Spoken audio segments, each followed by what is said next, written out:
know we're a few minutes over. And I know this is a very hot topic, so we're going to try to spend a little time and get to some questions. One of the big themes that came out, and I'll ask all the surgeons to take a crack at this one, is thoughts about timing and patient selection. So do you guys meet prior to first line, after second line? Do you think there's an optimal time in the patient's journey to think about intraperitoneal therapies, or does it need to be individualized? I think the best time to do it is at the time of diagnosis, to consider whether regional therapy is an option. And for every patient, it should be individualized. So normally what happens is when patients have peritoneal carcinomatosis, the surgeon doesn't get involved after the diagnostic laparoscopy in most cases, in most places around the country. That's unlike, where Dr. Blakely is, where Dr. Badgwell is, where we practice, where comprehensive cancer care is given.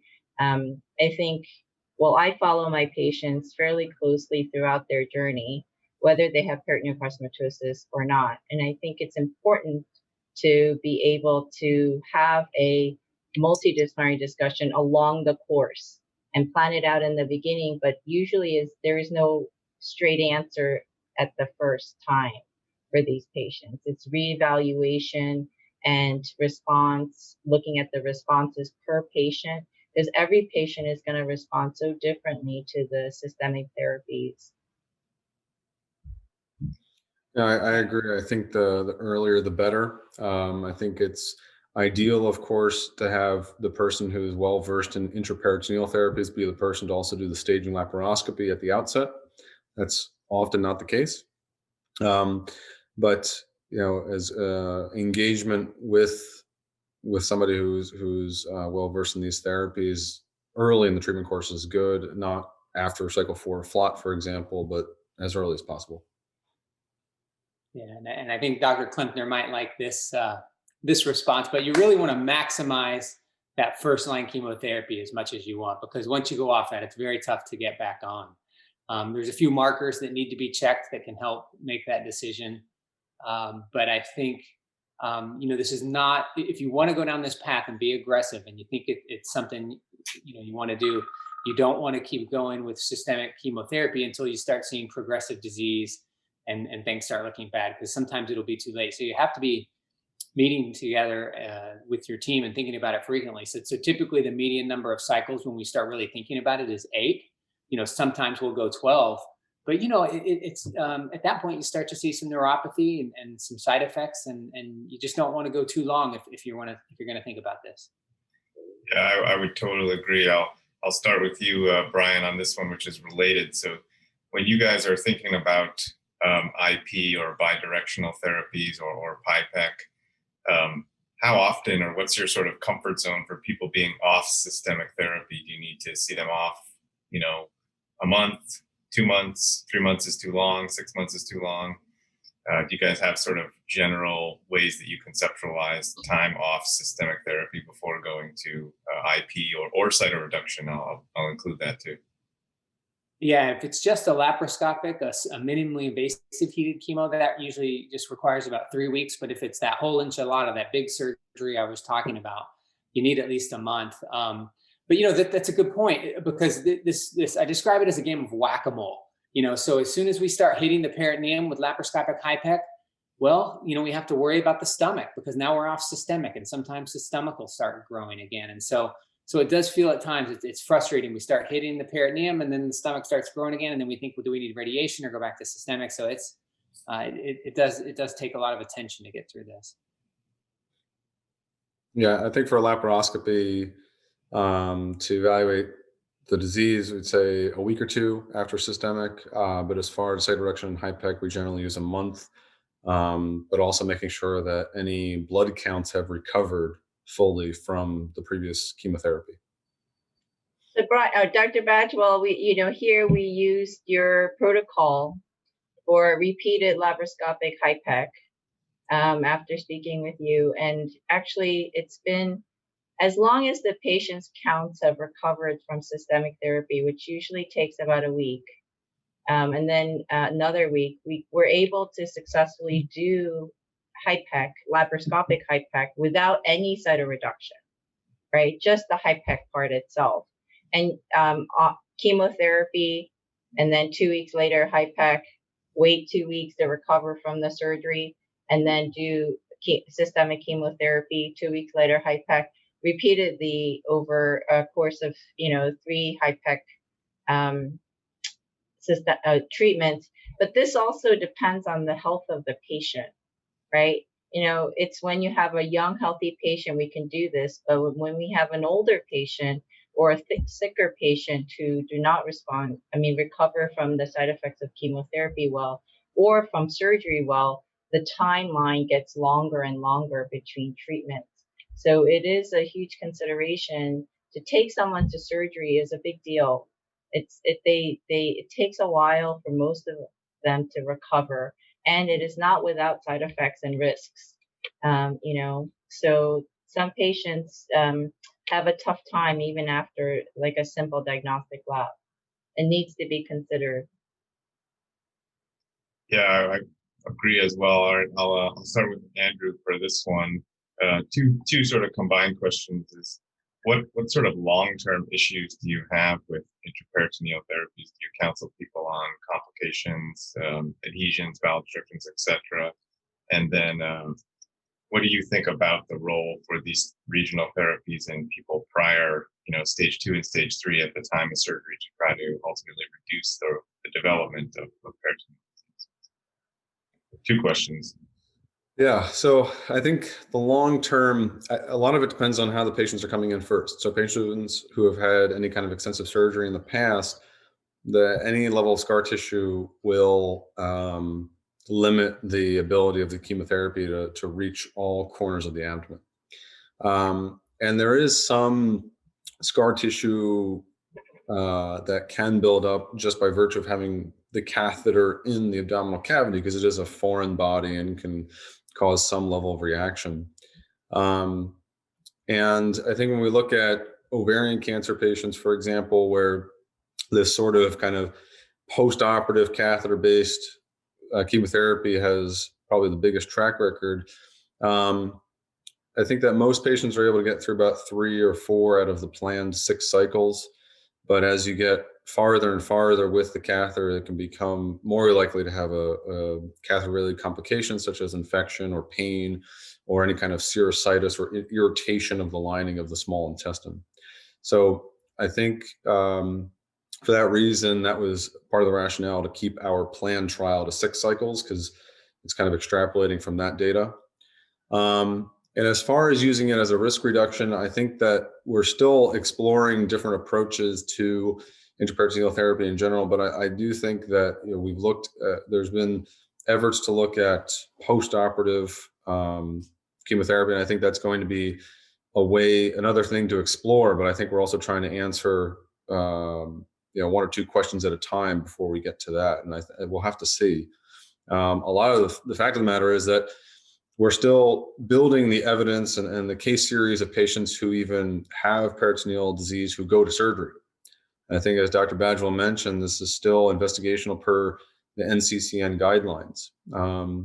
But I think as we get more patients to cytoreductive efforts with or without HIPEC, we'll have, I think, a larger population to study and therefore base new trials to look at risk reduction of peritoneal recurrence after surgery. I'll let either of Dr. Woo or So Dr. Badgwell I'd like to think of the patients in 2 different groups, I think. One, those who present with peritoneal carcinomatosis at the initial onset, and those who recur in the peritoneum. I think it provides different opportunities and different risks for surgical approaches. Looking at the repeated HIPECs, and I'm sure Dr. Badgwell has a lot more experience in this, laparoscopically doesn't seem to be too bad in terms of adhesions. But when they have a robust immune response or some response in the belly, the adhesions can be pretty severe, and the decision to take these adhesions down and give intraperitoneal chemotherapy when there is injury to the bowel should seriously be considered because it's a risk.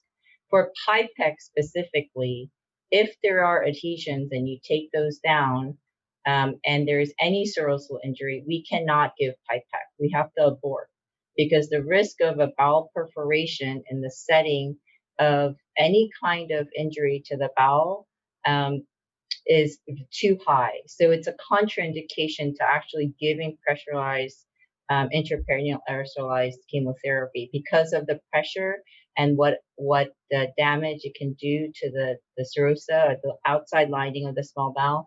We can't perform additional surgery at the time of PIPAC. Right now, it's a contraindication. So if I go in, I see that there is a lot of adhesions, then that patient will not be able to get PIPAC. It's a little bit different for IP and PIPAC, but I still think that the risk of having a lot of adhesions is there. But repeat about 3 times, I think, is possible. But there is data out there. So the data for PIPAC is that not everyone makes it to the three treatments. It's only a 2/3 of those patients, for whatever reason it is. They don't get all 3 because they don't make it, the side effects of the treatment or surgically not possible. I don't know, Brian, if you want to weigh in at all. And additionally, I know you do a lot of this, especially the prophylactic considerations. Yeah, I think I don't have much to add to the complications and things like that. You know that it can, a minimally invasive HIPEC is pretty well tolerated, but you start talking about the cytoreduction and gastrectomy and HIPEC, and just a much different, very big surgery. It takes a long time to recover. I think there's some questions about doing a HIPEC prophylactically. There's this GastroChip study that if that comes out in the next few years and shows an improvement, we may have to do a HIPEC for every, relatively thick gastric cancer. And so that would be a game changer. Yeah, totally agree. So as you guys all well know, many people who are cytology negative and have negative laparoscopies at diagnosis ultimately recur in the peritoneum, which may suggest that perhaps cytology is not a very good test. So are there sort of biomarkers or things you're thinking about to maybe improve the sensitivity for detection of occult peritoneal disease, for example? I know that there's certainly other things in the washings to look for, and we've thought about this a little bit. Is that a question? Yes, question. I think you can answer that question a little bit better yourself as well. But there have been studies actually from Memorial Sloan Kettering, I guess, a long time ago, where they compared just cytology of washings from gastric and even pancreas cancer patients versus when they did more expensive studies like RT-PCRs to identify cancer cells in the peritoneum. And we know that the current method of doing cytology in the peritoneum from washings can be very, very inaccurate. There was a study done by Kate and Cully at UCSD using viruses that kill cancer actually to detect cancer cells in the peritoneum. And what she found was that, the cytology positive rate was fairly low, but in the same patient population, the cytology positive rate was about 54%. And ultimately, the prognosis was very close, much closer to the cytology positive by virus detection. And so there are other ways to detect peritoneal cancer cells, just the cancer cells, but we have not used it yet because it's really not commercially available or it's too expensive.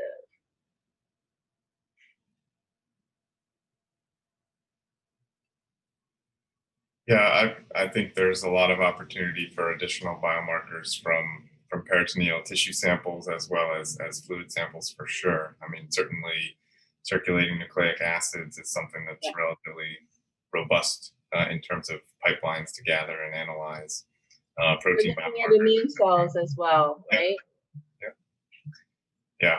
I think definitely we try to learn as much from every patient as you all do as well. And I think this gets back to research participation. I mean, the only way we improve these things is to get the samples and get people from around the country involved. And this is a great webinar from Aki, which is I think maybe one of the first ones I've done specifically for peritoneal disease. There was a couple questions about aerosolizing other agents. So you talked about chemotherapy. Yeah. Are there other things that you're thinking about aerosolizing? I'll start with Yanghee. So last night or 2 nights ago, the ISSPP did their translational webinar. It happened to be at 12 a.m. here in Southern California because they're all Europeans in Singapore. So where they were having lunch, I was up in the middle of the night. So this question of can other agents be aerosolized? The answer is yes. But because we don't know the effect of the aerosolized chemotherapies other than the ones that were already tested, like oxaliplatin, cisplatin, doxorubicin, mitomycin, such immune therapies are being tested first in pigs.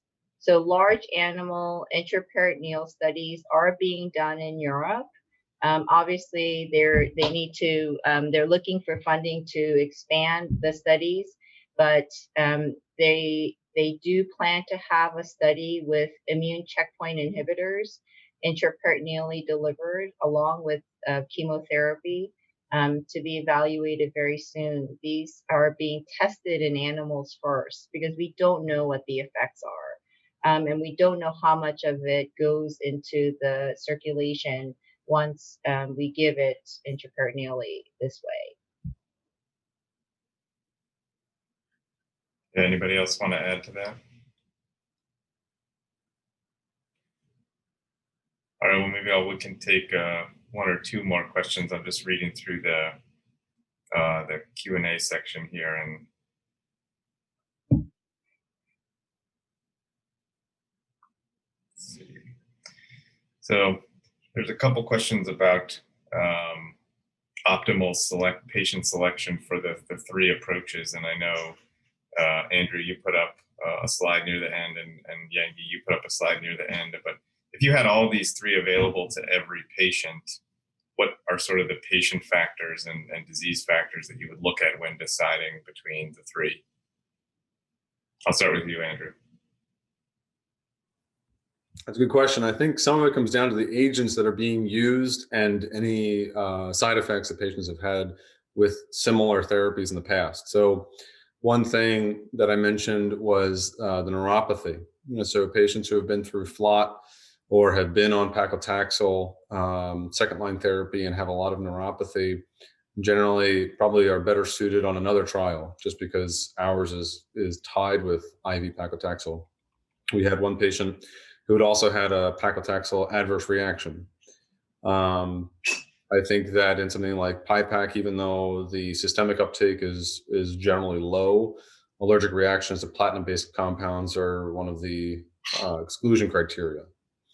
And so I think that there's some overlap among the 3 approaches, but there are specific inclusion or exclusion criteria that I think help select the trial for the patient in some of those ways.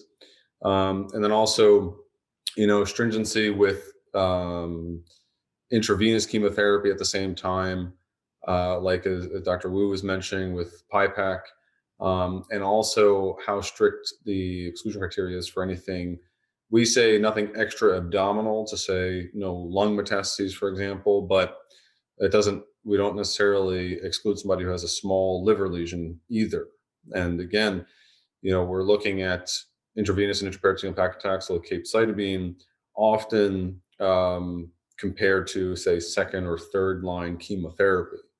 And the question is, which one is going to provide relative control of what we're looking at. And so I think a lot of those exclusion and inclusion criteria help decide which one might be better for a patient. And there's also travel considerations and logistics as far as coming to the East Coast for intravenous and intraperitoneal treatment versus, down in Texas versus California. Sometimes geography plays a bigger role than anything else. Yeah, Brian, I don't know, you want to mention the ways you think through sort of if all were available? Brian, you're muted. Okay. Yeah. So what we've learned from the peritoneal program so far is that to get a long-term survival with HIPEC, you really almost have to have a complete response to the systemic chemo. And so I talked about that a little bit. The response is so important. So we have been more aggressive. We do have a current trial now of the intraperitoneal Taxol approach that Dr. Blakely discussed. And so we have that too, just and kind of, alluding to what Dr. Blakely talked about, we really do want something to kind of beat it down a little further if that systemic chemo doesn't work, so that we can then go to the next step of cytoreduction and HIPEC. And so that's kind of how I think about it. If we see the great response to the chemo, right off the bat, then we can go the HIPEC approach. But if there's any question about that, maybe trying this intraperitoneal paclitaxel approach, then looking at HIPEC later. There is a algorithm that I think is followed in Europe and maybe in East Asia in terms of the volume of peritoneal disease, where they have ready access to HIPEC and intraperitoneal chemo. So most of the evidence shows that very high burden peritoneal carcinomatosis does not respond well to one-time hyperthermic intraperitoneal chemotherapy, right? Those have failed. And so it's always been the lower PCI score patients, lower burden would be considered for HIPEC, for IP chemo. And then we were left with higher burden patients where there was very little that could be done. But now with more effective systemic therapies, like Dr. Badgwell was saying, if we can get a response systemically with systemic treatment in the peritoneum, and we can hit the peritoneum harder with regional therapies, I think we need to re-explore the roles of, like we are doing, repeated hyperthermic chemotherapy, right? Repeated intraperitoneal chemotherapy, where we continue to give these. And what is the limitation of doing all of this? And then trying to get PIPAC approved in the United States to actually add to that arsenal. Well, the limitation is that our agents may not be good enough. Some of it doesn't work. We need better agents, and we need better multidisciplinary discussions to make this happen. And we need all of us to get together and run a trial where we can evaluate all these questions that are coming up, because there are lots of patients in the United States with gastric cancer, peritoneal carcinomatosis, but very few patients enroll in clinical trials. So you guys are out there. We need to change the criteria for enrolling patients into our trials so that we can get more of them to participate. I think we're getting close to a little bit over time already, so I'll give each of you a chance to have some final comments. But maybe in your comments address one question is exactly what you said. A lot of centers don't have surgical expertise in these techniques or experience, and so what is the sort of the learning curve to do this in a center, to add this as a potential offering, or should it be more centers of excellence driven? So maybe address that, and then time for any final comments or messages you want to get out there. I'll start with Andrew. Go ahead. Sure. So, I think that's a great question. I think that it should generally be left to centers of excellence for right now, just because we're still very much an investigational approach, considering the NCCN guidelines. And I think that trying to build this experience as much in the centers of excellence will be an important step to then say, well, now we can generalize certain aspects of this. And I think that part of the initiative at the National Cancer Institute was we were starting with patients who were just cytology positive, but then we had patients who had low burdens of peritoneal carcinomatosis, and we wanted to offer them something. And so we expanded the criteria for our HIPEC trial up to a PCI of 10. But then we were having patient referrals with higher burdens of disease. And so that led to the development of the IVIP paclitaxel trial. I think that what we tried to do is provide a menu of options so that, generally speaking, anybody coming to us with gastric cancer would have a treatment option. And I think that all of us have been trying to do that because we see a spectrum. We don't get only the patients with a PCI of 8 or less, and that's it. And I think that as we build these experiences, right now we're still generally comparing cytoreduction, HIPAC cytoreduction alone, or comparing it to IV chemotherapy. As we build this experience, I think we'll be able to develop the ability to compare different types of intraperitoneal treatments to each other in a direct fashion. And I look forward to doing that because I know it can be very confusing to look at, well, there's catheter-based, there's PIPAC, there's laparoscopic HIPAC. But I think what Dr. Woo alluded to is that repeated administrations are critical. I don't think that this is going to be a single administration of intraperitoneal chemo is going to be the magic bullet. But all of us have been looking at that sort of an approach, and I think that's important. And so I think that sticking to centers with that expertise, I think, is good for us to learn, to drive the research, and also I think good for the patients. Brian, I'll go to you and then to Yanghee, and then I'll let Aki wrap it up. Yeah, no, that was a great word from Dr. Blakeslee, and I don't have too much to add. I was going to say, I'll keep fighting to try and get a clinical trial going across the country so that we can all, try and figure this out a little bit better. I think that's my passion right now, and so we'll keep working on that. I think it's really important to have expertise, a center of expertise or a team at the hospital in which you are being treated for gastric cancer, not just for peritoneal carcinomatosis, but from all spectrums of gastric cancer. Because this cancer is there is a low incidence in this country. Expertise is few and far between. And one of Dr. Klempner and Dr. Chow and a few others that are experts that medical oncologists that are experts in gastric cancer. Only a few exist in this country. And just in this panel, experts in gastric cancer or peritoneal carcinomatosis, I don't think we can add too many more surgical expertise that only focus on gastric cancer. But for peritoneal carcinomatosis, I think it's that much more important that the institution, actually the Chicago Consensus Guidelines and many experts around the country believe that for peritoneal carcinomatosis treatment, not just for gastric cancer, but we learned from those who treat colon cancer. I think Dr. Blakeslee also treats colon cancer, and possibly Dr. Badgwell, patients. There are expertise in peritoneal carcinomatosis, and there's expertise in gastric cancer. We need to bring them all together so that we can offer the best treatment strategy. And it's very difficult to do when you're a community doctor, because you don't have the resources or the hospital nurses or the anesthesiologists or the equipment. And so if I had a family member with gastric cancer or gastric cancer peritoneal carcinomatosis, I would seek out the expertise, even if it's just for a second opinion, of one of those in the country on the panel or not on the panel, to get at least a second opinion to find out, am I getting the right treatment?